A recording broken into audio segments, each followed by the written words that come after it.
Now, one of the reasons that I came out to this site is the forester who was in charge of reforesting this site told me that they had come out in the springtime, and after they had planted their trees, I should say they came out later on in the summer, and were finding a lot of the fir had died. They were also fertilized at the time of planting, so even though there's areas of good survival with the fir, there's other areas where they didn't do so well when they actually died. So I wanted to come out and investigate for myself and sort of hopefully teach you some of the thought processes that I go through when I'm assessing what could have killed the tree.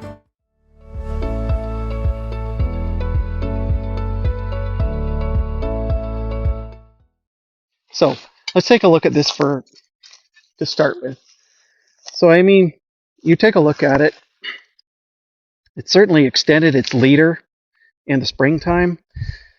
Didn't get very far. It wasn't a great extension. But the fact that it was able to extend its leader tells me right away that it wasn't fertilizer that killed the tree. It wasn't because the planter put it too close. There is no way that that extension would have happened had the tree been killed by fertilizer. That happens like within the first couple of weeks. The damage is done, the tree is over, and you end up with this shepherd's crook kind of a look. Just kind of, the leader kind of flops over, the needle's barely extended. These ones, although that wasn't great extension on this one, it still extended to the ability that it could. So I'm going to dig up this tree and talk about it a little bit more.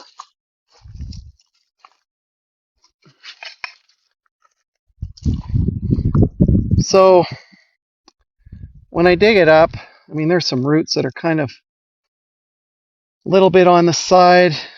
It did get a little bit of root extension, but not really a whole lot. One of the things that I look at when I see the extension of this leader and I see how short the needles are, I see how tight the needles are together. Now, just compare this year's growth to the length of the needles from the nursery where they got all the nutrients and moisture that they wanted, but moisture in particular. Look at the spacing between the needles. Whereas here, look at how short the needles are and look at how tight they are together. Right away, key indicator tells me this tree was suffering from moisture. Now, we gave it everything that we possibly could by creating the mound and putting it at the bottom of the hole and putting it in the best position to receive moisture. But just because a seedling can receive moisture from the ground, we had an extremely hot and dry period at the beginning of July. When I look at this leader and where it got to, I don't really see any bud formation whatsoever for next year.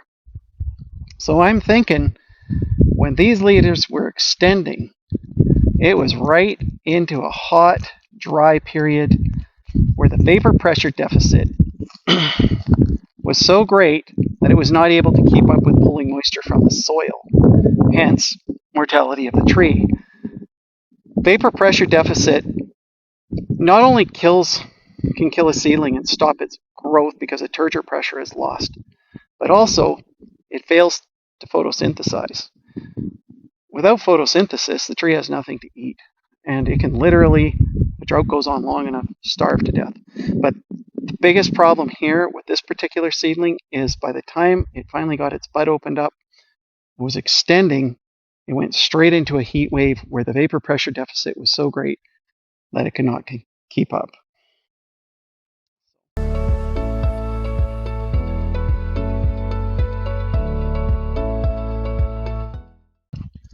Other things to think about that are leading to it when I'm looking around, this is a south aspect that I'm on.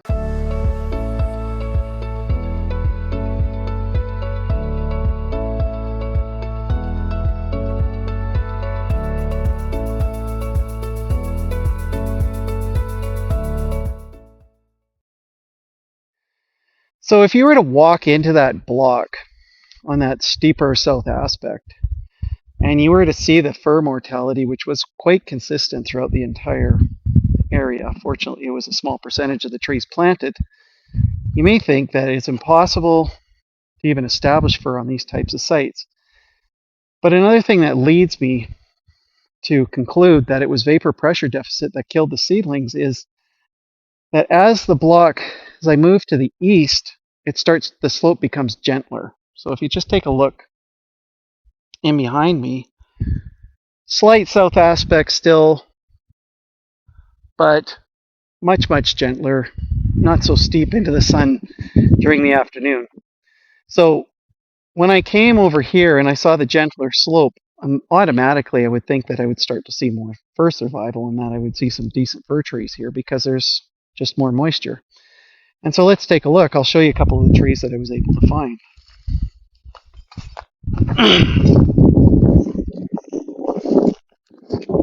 Again, fertilized at the time of planting. Beautiful tree, but obviously had enough shading in the afternoon sun that it was able to get established really well. There's another one just down here.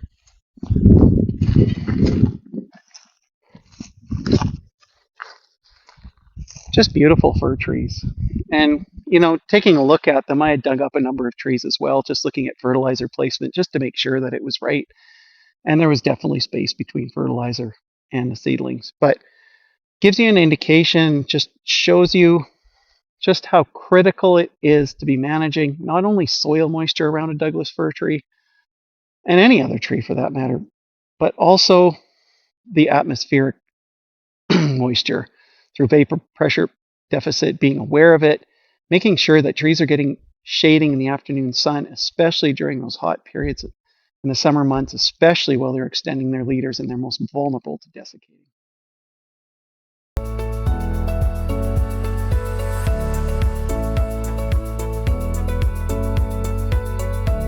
Okay, so other indicators I'm also thinking about as I'm walking around and thinking about vapor pressure deficit and the potential of why, for instance, this Douglas-fir happened to die.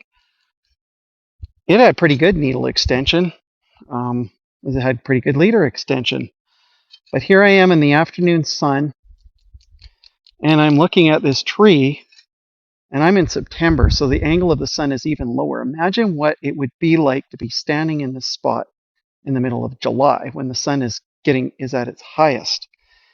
If I am seeing sun on this tree at this time of day, at this time of year, imagine how exposed it is. Despite the mounding, despite its placement, the planter had the best of intentions in putting it, had the right idea of where to put it. But at the end of the day, this is an extremely exposed seedling.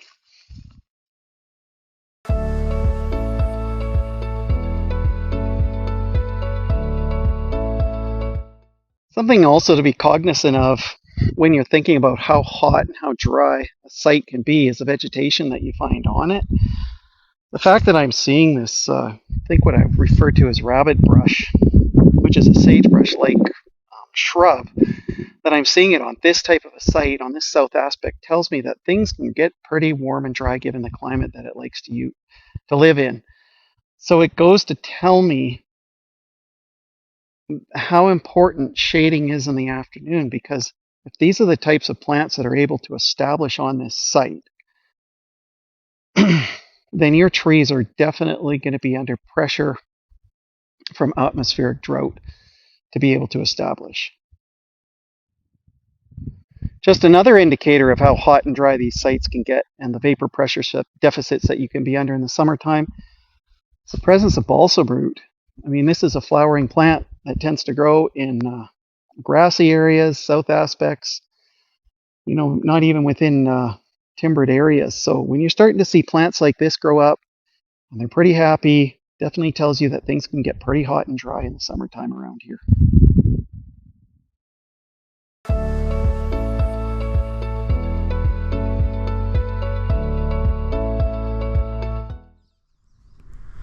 Now, I've taken a walk in the field, of course, to take a look and try and figure out what could have caused the mortality and the desiccation of the fir seedlings. But before I even go out into the field, I'm doing homework in the office.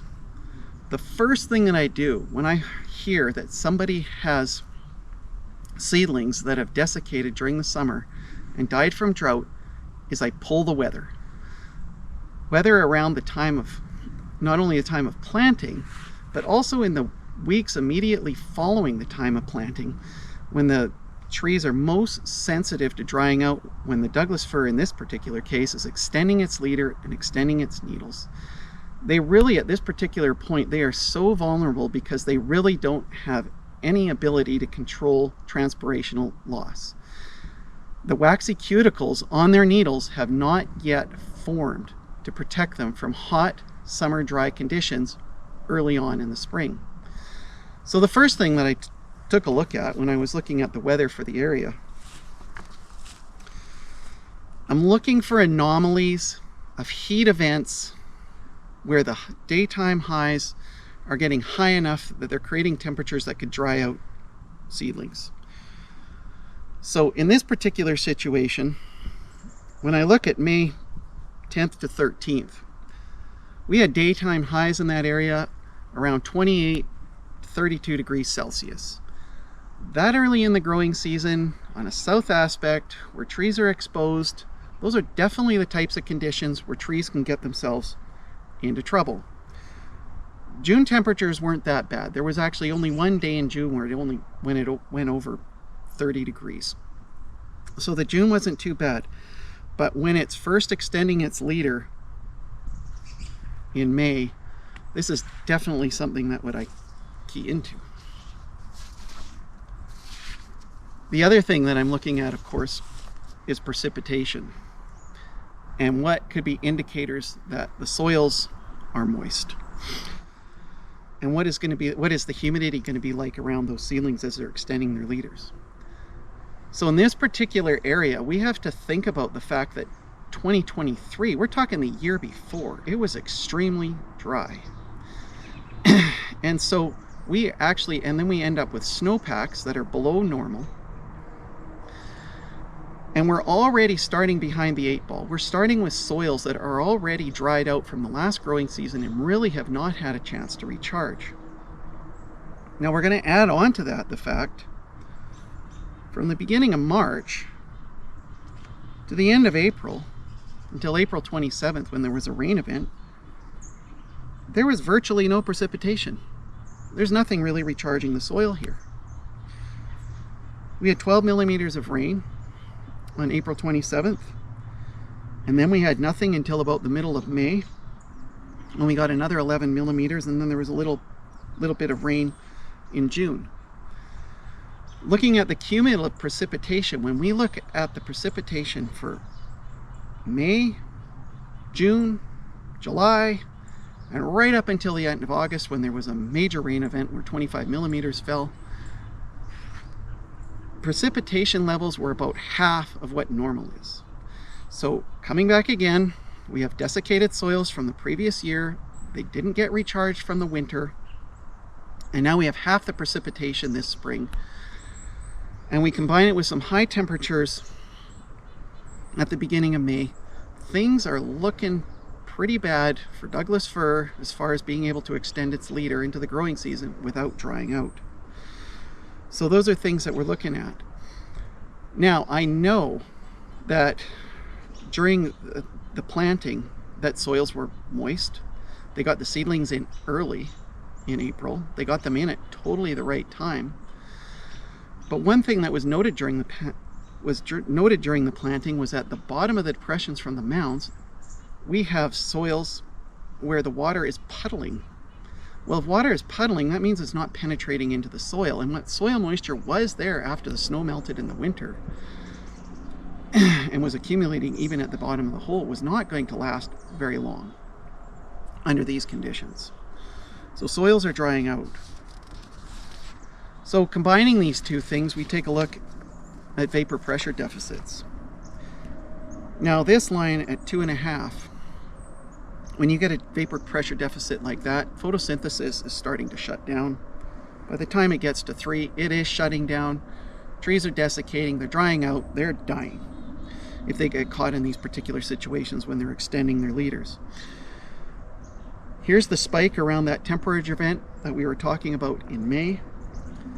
But look at, even from the beginning of June all the way until September, we are talking vapor pressure deficits that are deadly to trees all throughout this entire time period for the most part, other than the odd drop when there was a small rain event of some kind.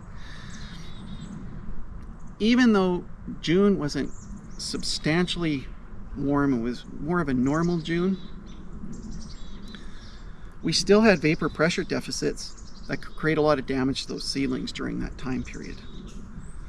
So hence, here we have fir trees that are extending their leaders into these types of conditions. Looking at soil moisture and using as indicators for soil moisture the Duff Moisture Code and the Drought Code from the Canadian Fire Weather System that uses to predict fire behavior. Right here at this blue line, this is when we have the wilting point for plants at 1 bar. At 10 bars, we're at the permanent wilting point. The Duff Moisture Code is indicating soils up to 7 centimeters depth, the Drought Code up to 18 centimeters depth.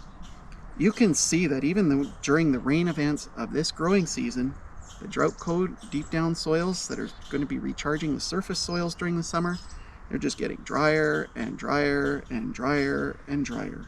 The Duff Moisture Code, which is closer to the surface, it's going up and down with rain events. But the bottom line is, these lines are still sitting above the wilting point. So that tells me that trees are going to have a very hard time pulling water out of the ground under normal conditions. Now, I understand that most of you don't have access to this type of information, but you do have access to fire weather from your local weather stations. Now, here's something that you probably can easily use. Now, Frank Pendrell and a number of his associates did a trial back in the 80s.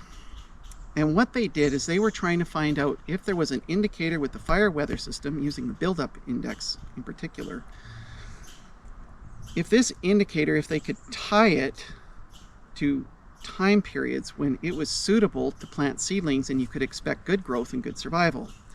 Now, this experiment was carried out in the coastal transition zone. And what they did was plant seedlings every 2 weeks from the beginning of May right up until near the end of July. What they determined was when the buildup index gets to about 50 or 60, these two lines on the chart that you see here, when you start to get over those, when indices start to get over those lines, you are going to end up with poor survival and poor seedling performance. So here we have, like, these trees, seedlings would have been planted into April, but during most of the summer, look at what the buildup index is. It's over the threshold. So these are extremely difficult conditions for a fir. If it's trying to push its leader out into the spring, and you have these kind of dry conditions, for it to be successful in hardening off before the heat comes in the summertime. So these are just some things to think about when you're going out there. It's not just the site conditions that you see and what's going on there, but you also want to find the background. What were the weather conditions like on that site back in the office before you even go there, to help give you some indications of what may have happened.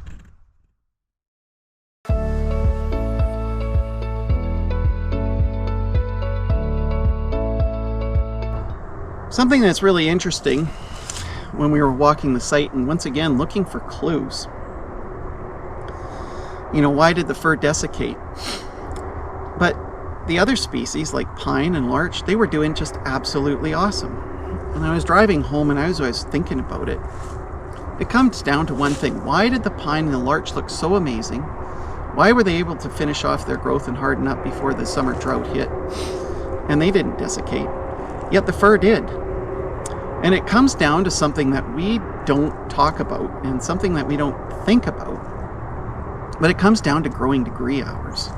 Now, growing degree hours are the number of cumulative hours that a seedling requires that are at temperatures above a certain threshold for them to grow before they start flushing in the springtime. In other words, their bud starts to burst.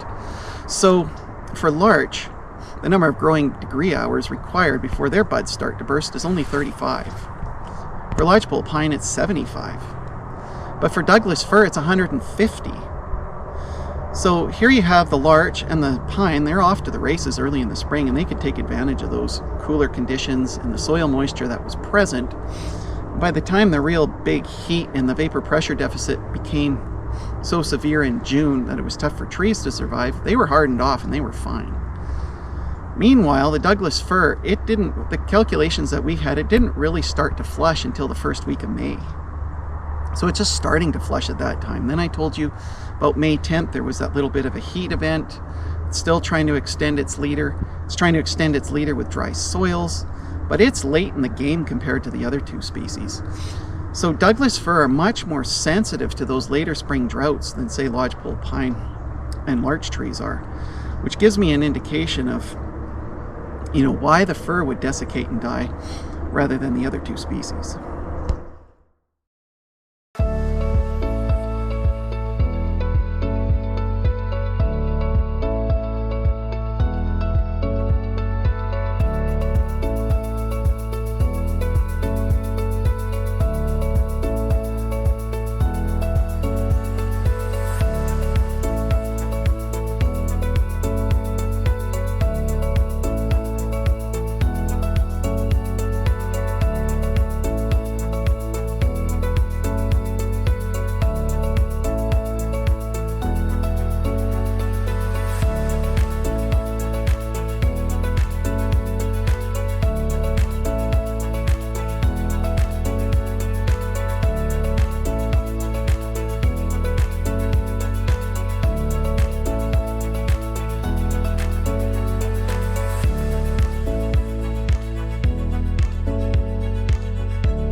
Okay, just again, I thought I'd just quickly go over teabag placement. I happen to have a teabag with me.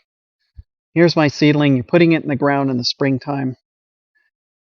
You really want it, like I was saying when I'm mentioning perpendicular, you want it to look like this.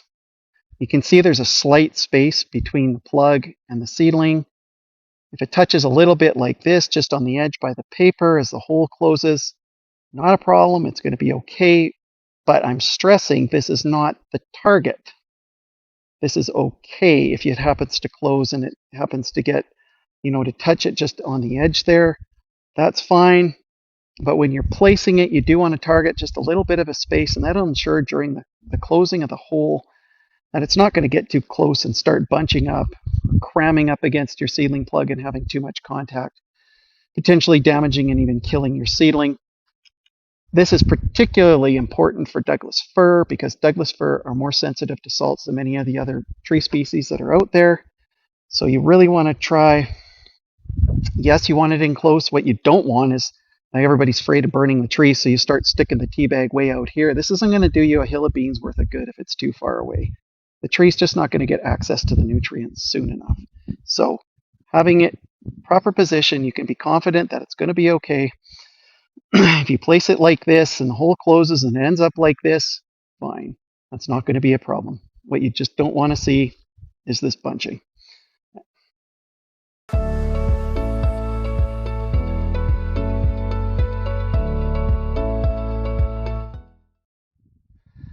There's one other thing to focus in on, and maybe you want to come a little bit closer. It's just that you can see where the location of the teabag was. We don't have a lot of root extension there. That's why we want teabags to only be touching at the very edge, perpendicular. We do not want them covering the whole root man because roots just plain can't grow into fertilizer. And we want as many roots to extend as possible. Again, fertilizer did not kill or damage this tree. The other thing that shows me in the areas where the fertilizer was not, look at the root extension. This was a very happy, healthy tree up until July when the vapor pressure deficit hit and it just couldn't pull moisture fast enough despite the really excellent root extension that it got. So just something else to think about when fertilizing at the time of planting. placement, especially in these types of sites, is critical to get it right, especially with Douglas-fir.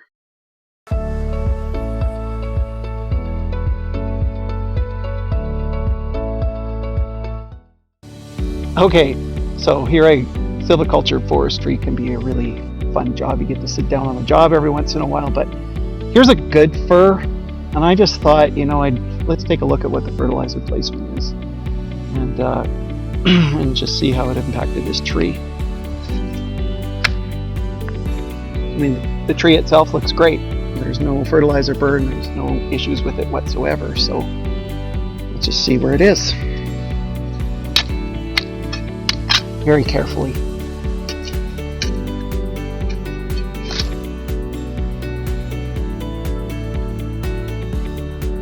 Now, if it's where I think it should be, it's going to be fairly close to the tree, maybe a small space between the plug and the fertilizer tea bag, probably more to the side, maybe a little bit to the uphill position of the mound.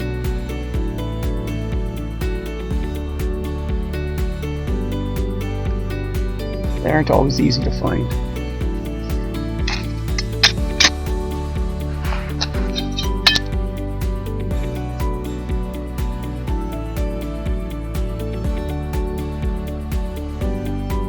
Again, great soil moisture. That's not the issue around here.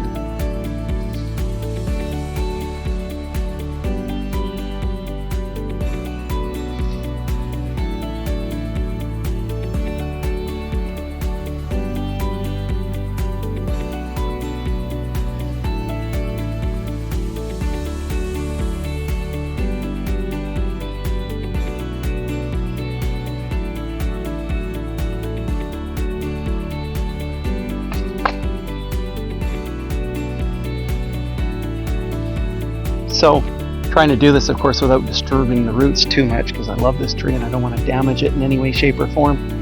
But come in close.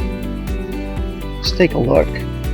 But I found the tea bag, and it is a little bit of the paper just where my finger is pointing.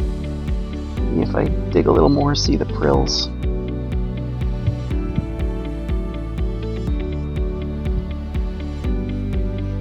They are. It's right in here. Probably hard to see, but here's my plug. Here's the tea bag.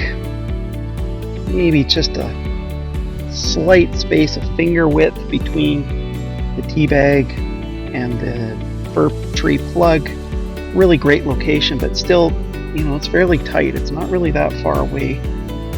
It's always hard to tell when you're excavating them, but this tea bag would be fairly tight, but it's definitely perpendicular to the seedling, similar to the other one that I dug up.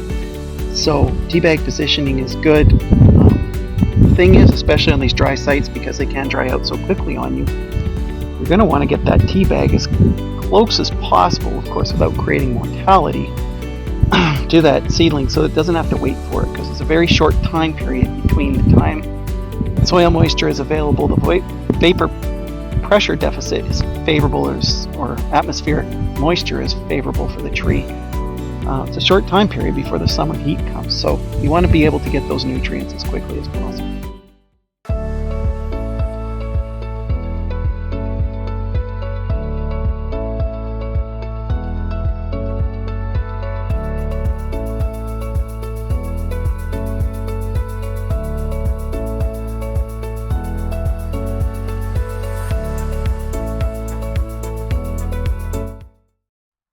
Alright, so just to summarize everything that we've been watching here for the last few minutes, if there's one message that I hope that you receive, is that dry sites are not simple. There is an awful lot going on out there, a whole bunch of limiting factors that are coming at your seedling, not just one particular thing. Could be site characteristics, could be your weather, could even be things like how the seedling was microsited, how the tea bag fertilizer was placed. Sometimes it's never one thing that can kill your tree. It's accumulation of a bunch of different things all coming together. But I hope you can see some different things that you can assess to see what it is, if you see mortality out there, what it is that could be killing your tree. So if you have any questions, feel free to contact me at integralfm@telus.net. I'd be more than happy to answer them. And all the best with your reforestation on dry sites. Thanks for watching.